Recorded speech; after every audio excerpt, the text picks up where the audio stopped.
children would often mock him. Look at his tattered bag. They'd jeer. Look at his torn shirt. The words stung, but Corin would simply clench his jaw and remember the promise he made to his mother.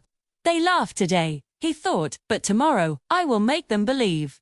He borrowed old worn-out books from his classmates, diligently copying notes. He studied under the flickering flame of a small oil lamp, and, when the oil ran out, he used the soft glow of the moonlight to guide his eyes across the pages. One year, the monsoons were unforgiving. Heavy rains swept through the village, destroying all the crops. Just like that, his mother lost her job.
Every night, after his work at the tea shop and his school lessons, Corin studied with a ferocious intensity.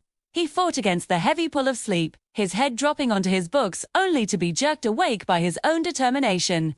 Again and again, he pushed his limits. From the corner of the room, his mother watched him, her heart swelling with a mixture of pride and sorrow. She would silently pray, her hands clasped together. God, please, give my son the strength he needs. Finally, the exam day arrived.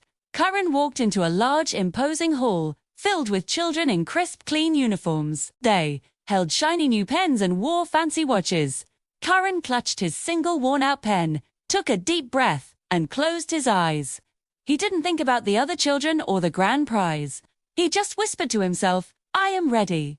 He wrote slowly, carefully, pouring every ounce of his knowledge and honesty onto the paper.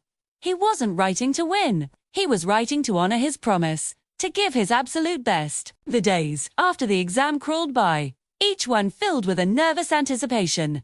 Then, the moment came. The teacher stood before the entire school, a piece of paper in his hand. Corin, he called out, his voice echoing in the silent assembly. Come forward. Corin's heart leaped into his throat as he walked towards the front. The teacher's face broke into a wide, warm smile. Corin, he announced, his voice filled with pride, you are the scholarship winner. For a moment, the world stood still. Corin thought he must be dreaming. But then, he saw his mother at the back of the crowd, tears of pure joy streaming down her face. He ran to her, wrapping his arms around her in a tight embrace. Amma, he cried, his voice thick with emotion, I kept my promise. Life in the city was a whirlwind. It was a world away from his quiet village. The buildings were taller, the roads were faster, and people spoke in a way that was new to him. It was overwhelming, and at times, he felt lost and alone. But whenever he felt the weight of this new world on his shoulders, he would close his eyes and picture his banyan tree, its strong roots holding it firm against any storm. He remembered his promise. And so, he studied harder than he ever had before, driven by the memory of his mother's smile and the strength of his own resolve. Years flew by.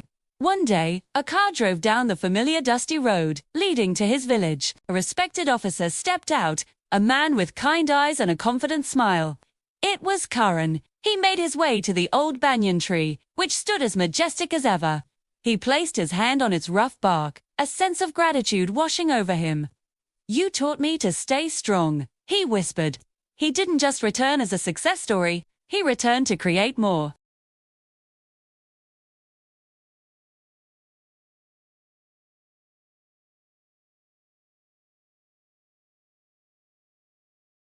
She took his hands in hers, her eyes no longer holding pain, but shining with an immeasurable pride.